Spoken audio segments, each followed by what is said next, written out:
Le bear market a déjà commencé, mais avant de vous montrer comment nous comptons réaliser des profits grâce à ce dernier, nous voyons pourquoi et comment le Bitcoin atteindra son plus bas niveau du bear market en octobre-novembre 2026, avec une chute de près de 72%. Je sais, ça paraît fou, mais c'est grâce à ce même processus d'analyse que nous avons pu réaliser 330% de profits encaissés sur ce dernier bull run. Aujourd'hui, devenir riche avec les crypto-monnaies, c'est terminé. La plupart des particuliers voient leur capital monter, mais très peu encaissent réellement des profits sur la durée. La clé de la réussite, comprendre les signaux et anticiper les mouvements à venir. C'est ce qui sépare ceux qui comprennent et prospèrent de ceux qui espèrent. Les cryptos ont été par le passé une véritable mine d'or, permettant à de simples particuliers de devenir millionnaires en investissant quelques centaines d'euros, voire quelques milliers d'euros. Sans surprise, suite à tout cet engouement, tous les particuliers s'y sont rués dans l'espoir de changer de vie. Si les profits latents sont faciles à atteindre, la plupart des particuliers se retrouvent pris de court lorsque le bear market frappe, passant de gain latent à perte latente, avec une seule émotion en guise de compagnie, la peur. Commençons par le début. Nous savons que les cryptos fonctionnent en cycle, une période de bull market suivie d'un bear market. Nous savons aussi que la diversification n'existe pas dans cette classe d'actifs, puisque toutes les cryptos sont parfaitement corrélées au Bitcoin. C'est pourquoi notre attention va se porter sur le Bitcoin, actif qui régit ce marché. On remarque depuis le premier bear market de 2011 que le Bitcoin chute énormément. Moins 94% en 2011, moins 87% en 2013, moins 84% pour la période de 2017 et moins 77% en 2021. Rien ne vous choque ? Le Bitcoin perd de moins en moins de valeur, et pour cause, il est de plus en plus capitalisé. Résultat, les mouvements prennent de plus en plus de temps à se réaliser, les points bas sont de moins en moins bas, et nous verrons que les points hauts seront donc de moins en moins hauts. Ainsi, on peut supposer que le Bitcoin perdra moins de 77% lors de ce bear market. Concentrons-nous maintenant sur les points d'entrée techniques précis. Pour ce faire, notre attention va se porter sur les points les plus bas, les points les plus hauts, et, élément central, les halvings. En étudiant les cycles précédents, on remarque que les points bas sont espacés entre eux en moyenne de 1410 jours.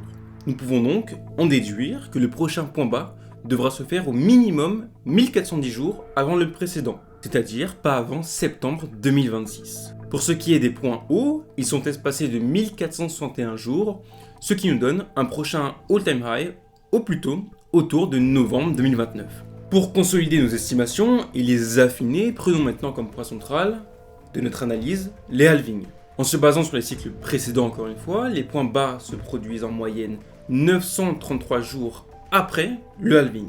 Le prochain halving étant prévu pour mars-avril 2028, cela nous donne un point bas estimé entre septembre et novembre 2026. Comme vous voyez, ça correspond parfaitement à notre analyse temporelle précédente et donc permet de renforcer la fiabilité de notre projection. À présent, nous allons voir quel point bas le BTC atteindra et à quel plus haut on peut s'attendre. Juste avant, sachez que toute cette analyse était rendue disponible depuis le 3 novembre 2025 de notre Discord, endroit où vous retrouverez nos analyses, opportunités et beaucoup d'autres choses pour apprendre à nos côtés.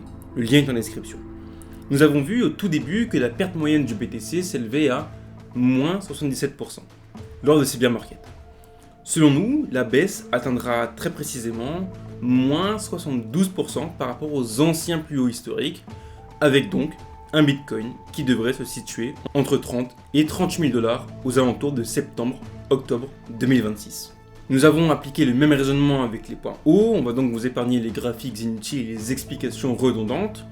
La finalité est que les sommets semblent suivre un facteur multiplicateur moyen de 0,28 entre chaque cycle.